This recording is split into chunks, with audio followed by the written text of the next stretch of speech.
So hey YouTube brothers and sisters, स्वागत है आपका हमारी चैनल पे। आप चैनल पे नहीं हो तो प्लीज चैनल करो सब्सक्राइब एंड बेल नोटिफिकेशन को ऑल करके ऑल पे सेट कर दो। आज के दिन हम रिएक्ट करने वाले हैं नॉट योर टाइप पे।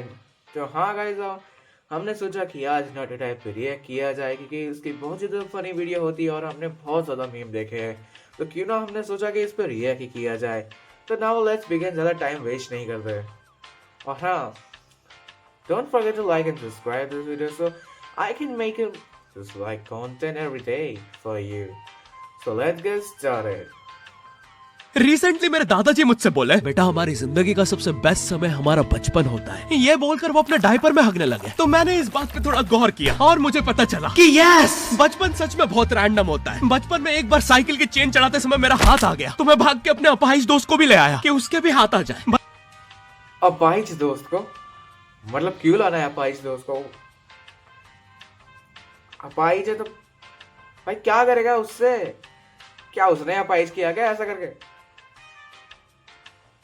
बचपन में मुझे मेरी दादी का चरित्र सही नहीं लगता था क्योंकि वो मुझे डेली नया तारा दिखा के बोलती थी वो तुम्हारे दादाजी है। बचपन में मैं थोड़ा भोला भी था, ऐसे फालतू किसी को उंगली नहीं करता था, वरना फिर मैं 9 तक ही गिन पाता था। एक तो तब कोई भी आके गिनती पूछ लेता था और उंगली करते समय गिनना कितना मुश्किल होता है पता है। बचपन में मैं और मेरा भाई हमेशा WWE देख के लड़ते थे क्योंकि माँ बाप की चाहते लड़ने लायक थी नहीं। एक तो मेरा छोटा भाई बचपन में बहुत शांत स्वभाव का था, बेचारा स्कूल में भी सीनियर से बुली होता था। हाँ, वो सीनियर मैं ही होता था। ओ भाई, मतलब क्या ही ट्रोमाटाइज होगा भाई। तुम मतलब बुली हो रहे हो, मतलब किसी से और से नहीं, अपने भाई से ही हो रहा है बुली। कितना बेकार चीज है। एक बार मुझसे बोलता, भैया डॉक्टर बनना मेरा सपना है, तो मैंने उसे नीट की बुक्स ला दी, तो अब वो उसका पूरा सपना बन गया। अब वो डॉक्टर गेम में भी बीमारी बनता है और बवासीर पीछे होती है। चिंटू, बुक्स नहीं पढ़ रहा है तू? एक बार बेचारा बिस्तर पे गिर के रोने लग गया, तो सब बोलने लग गए कुछ नहीं हुआ, चींटी मर गई, चींटी मर गई। मैं यहाँ सोच रहा हूँ फिर अभी तक हम चींटियों वाले बिस्तर पे क्यों सो रहे थे? हाँ, घर में सबकी पीठ पे ददोड़े हो रखे हैं। हाँ, ये नहीं गिरता तो हमें तो पता ही नहीं चलता बिस्तर पे चींटियां हैं। हम तो सोए जा रहे हैं चींटियों वाले बिस्तर पे। और स्कूल में जब भी ये छोटे भाई पैड में हक देते हैं तो बड़े भाई को क्यों बुलाया जाता है पता है? गंदी मेमोरी इस सब से। मतलब मैंने कभी नहीं किया ऐसा, मैं छोटा भाई हूँ, मैंने नहीं किया कभी। पर हमारी क्लास में था एक बंदा जिसने हग दिया था और उसकी बहन ने आके जो मारा है उसको, और फिर उससे साफ करवाया। उससे तो कुछ कराया नहीं, उसने उल्टी कर दी शायद। हगा नहीं था उसने उल्टी कर दी थी शायद। घनघोर बेइज्जती होती है पूरी क्लास के सामने और बुलाते भी इतने सस्पेंस है, वो देख के बड़े भाई का हगना निकल जाता है। ऐसे 2 छोटे बच्चे स्लो मोशन में भाग के आ रहे हैं। हाँ, वो उनकी नॉर्मल स्पीड है। मैं देखता हूँ मेरे भाई को क्राइम सीन से 2 प्यून पकड़ के ले जा रहे हैं। उसे ब्राउन रंगे हाथों पकड़ लिया गया। मेरे भाई ने मुझसे जाते जाते कहा, मुझे फंसाया जा रहा है। मुझे पता था इस लेंडे के पीछे की कहानी इतनी सिंपल नहीं हो सकती। कड़ी तहकीकात के बाद मुझे पता चला इस लेंडे के पीछे बड़े बड़े पॉलिटिशियंस, गैंग लीडर्स और माफिया इन्वॉल्व है। मेरा भाई सही कह रहा था, ये उसका लेंडा नहीं है। हैंड्स अप पीटी टीचर, तो वो लेंडा तुम्हारा था। तुम्हें पता चल ही गया, तुम मुझे कभी नहीं पकड़ सकते। रुको, भाग गया। जाने दो उसे बेटा, हमने पीटी टीचर के बड़े भाई को बुला लिया है वो लेंडा उठाने। लेंडा आपके नजदीकी सिनेमा घरों में पड़ा होगा तो देख के पैर। अबे छी गंदा भाई, क्या देख रहा हूँ यहाँ पे मैं? ये चैनल पे जितने भी अजीब और गरीब चीजें तुम देखते हो, ये मैं और मेरे भाई की लाइफ में हमेशा होती रहती है और इसलिए हमने ये चैनल नॉट योर टाइप बनाया था। मेरे भाई ने कहा तू बोल और मैं एनिमेशन करता हूँ, और लो बन गया नॉट योर टाइप। आपके अरे अभी भी लेंडा लगा हुआ है। बचपन में बोले जाता था कि तुम जितने दांत तकिए के नीचे रखोगे तुम्हें उतने ही रुपये मिलेंगे। तो मैंने दादी की 32 रख दी तो मुझे 32 रुपए मिले। वो 32 7,000 की थी। जो पिटा हूं ना मैं घर पे, साली स्कैमर दांत वाली परी चांदी का दांत ले जाके 1 रुपया देती है। दांतों से याद है बचपन में सब सूखा बॉर्नविटा खाते हैं क्योंकि दांत दूध के होते हैं। ठीक है, ये वाला जोक हटा दूंगा। बचपन में मुझे चुड़ैलों से बहुत डर लगता था। एक बार मुझे चुड़ैल के पैर के निशान दिखे तो मैं उल्टा भागा, पर फिर मैं चुड़ैल के ही घर में आ गया। हाँ, मैं पट्टी में भूल गया था उसके पैर उल्टे होते हैं, तो फिर मैंने सोचा इसका पीछे से सर फोड़ देता हूँ। सर फोड़ने गया तो वो उसका मुंह निकला। फिर से भूल गया कि साली चुड़ैलों के बाल भी मुंह पे होते हैं। आदमी को पता चले तो चले कैसे? जब मैं छोटा था नींद में बिस्तर भी बहुत गीला करता था था। मेरी मम्मी हमेशा गुस्सा करती थी कि सोने से पहले सुसु किया कर। अब उन्हें कैसे बताऊं, फिर गीले बिस्तर में मुझे नींद नहीं आती। बचपन में मुझे गुस्सा भी बहुत आता था, तो मेरी मम्मी ने मुझे एक रेड स्टोन की अंगूठी पहना दी। और सरप्राइजिंगली उससे मेरा गुस्सा इतनी जल्दी उतरने लग गया, क्योंकि अब मैं जब अंगूठी पहन के लोगों को पीटता था तो गुस्सा इतनी जल्दी शांत होता था। वैसे ये अंगूठी मुझे एक बाबा जी के आश्रम से मिली थी। जब मैं वो आश्रम में गया था, वहाँ एक बहुत ही हॉट सी बंदी मुझे देख के बार बार स्माइल करे जा रही थी, तो मैंने भी मौके पे चौका मारा और जल्दी से अपना नंबर पेपर पे लिख के उसकी तरफ फेंक दिया। वो बंदी ने भी बड़े प्यार से मेरा नंबर उठाया और खा लिया। अरे भाई, उसको भूत लगे, वो तब से सबको स्माइल दे रही है। हम भी सुबह से नंबर फेंक रहे हैं, अभी तक 2 किलो पेपर खा गई है। अब तुम्हें भी ऐसे रैंडम भूतों या स्ट्रेंजर्स पास नंबर ना फेंकना पड़े प्यार के लिए, इसलिए आओ हैपन पे। बचपन में मेरी मम्मी हमेशा बोलती रहती थी कि बाहर जाके खेलो। अब बाहर मेरे मोहल्ले के बच्चे भाई, वो भाई ये गेम भाई कितनी अच्छी होती थी भाई। मुझे अभी तक नहीं समझ आया वो बंदूक उसको लगती कैसे थी, उसको कैसे पता चला हमने बर्ड को मारा है कि नहीं। भाई वो इतना परफेक्ट होता था भाई, बहुत खेली भाई ये गेम, उसको कैसे पता चलता था, आज तक नहीं पता चला। यानी सेंसर वेंसर होगा कोई, पर पता नहीं क्यों मेरे भाई लोग ऐसा बोलते थे इससे टीवी खराब हो जाता है, तो मेरे पापा खेलने नहीं देते फिर बाद में।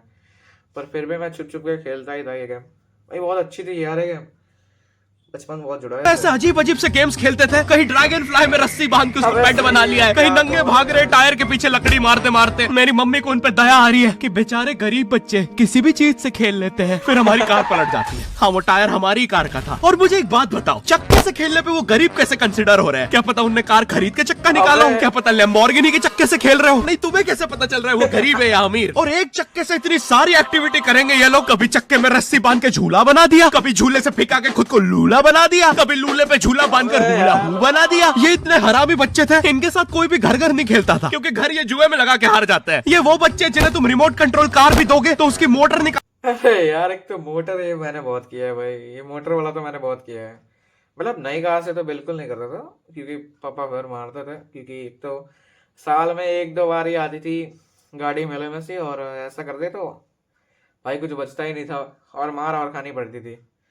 तो भाई तुरंत तो नहीं कर सकते, मतलब बिगड़ जाए फिर हम मोटर निकाल सकते थे, पर स्टार्टिंग में तो नहीं निकाल सकते थे, वरना मारे जाएंगे भाई। के पंखा बनाएंगे। एक बार इन्होंने रिमोट कंट्रोल रिमोट बनाया था। तुम अगर इस रिमोट पे बटन दबाओगे तो इस रिमोट पे बटन दबेगी, बस।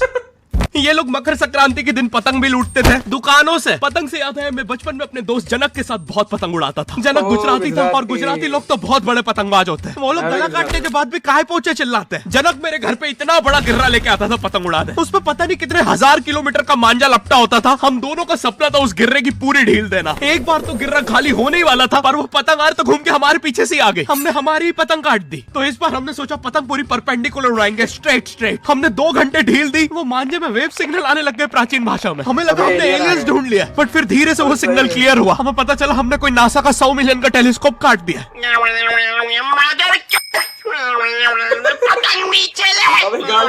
टेलीस्कोप काट दिया।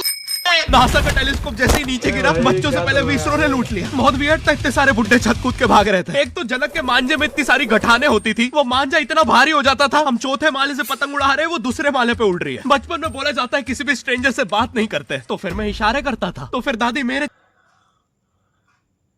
क्या चल रहा है यहाँ पे, इशारे कर रहा था भाई? कैसे इशारे भाई, ये अच्छे तो इशारे नहीं है। चरित्र पे सवाल उठाती थी। दादी से याद है पुराने जमाने में एंटरटेनमेंट के लिए कुछ होता नहीं था, तो लोग 7-7, 8-8 बच्चे पैदा कर लेते थे ताकि उन्हें जायदाद पे लड़ता देख मजे ले सके। मेरे पापा के 5 भाई और 4 बहनें हैं, टोटल 9 बच्चे। मेरी दादी ने जिंदगी के 9 साल बस बच्चे दिए। दादी ने 9 साल तक पेट में इतनी लाते खाई है, उनके अंदर से एब्स आ गए थे। मेरी दादी लिटरली अंदर से टूट चुकी थी। उनका इतनी बार ऑपरेशन हो रखा है, उनको डॉक्टर ने टाकों की जगह चेन लगा दी थी। भाई आज के जमाने में तो इतने बच्चे कोई पैदा नहीं करता, उल्टा अबॉर्शन करवा लेते हैं। और यस, मैं अबॉर्शन बोलूंगा क्योंकि मुझे जेल नहीं जाना। एक तो इंडिया में भी अबॉर्शन करवाना लीगल है, लेकिन बच्चे का जेंडर जानना इलीगल है। मतलब तुम मार तो सकते हो, लेकिन किसे मार रहे हो ये पता नहीं कर सकते। तो देखो अब रिस्क कितना बढ़ गया है। क्या पता अंदर शेर बैठा हो या कोई बड़ा गैंगस्टर, क्योंकि तुम्हें तो पता नहीं है तुम किसकी सुपारी दे रहे हो। क्या पता वो अंदर बंदे लेके बैठा हो। बचपन में सबके मम्मी पापा डराते हैं, मस्ती मत करो वरना बोर्डिंग स्कूल भेज देंगे। और मुझे बोर्डिंग स्कूल से इसलिए डर नहीं लगता था कि मैं वहां जाके अपनी फैमिली से दूर हो जाऊंगा। मुझे बोर्डिंग स्कूल से इसलिए डर लगता था क्योंकि वहां पे वो बड़े दांतों वाला ईशान अवस्थी होता है। मैंने पहली बार जब तारे जमीन का ट्रेलर देखा था, तो उसमें वो पागल बच्चे ने आतंक मचा रखा था। फिर मैंने मूवी का नाम पढ़ा, तारे जमीन पे। मुझे लगा बिछाए होंगे इस पागल को पकड़ने के लिए, शॉक वॉक देना होगा तारों से। भाई क्या ही कॉन्टेक्स्ट लिया भाई, तारे जमीन। मैंने क्यों नहीं सोचा ये पहले? मेरे तो दिमाग में ऐसा नहीं आया भाई। आयु भाई तुम्हारे क्या आ रहा है भाई?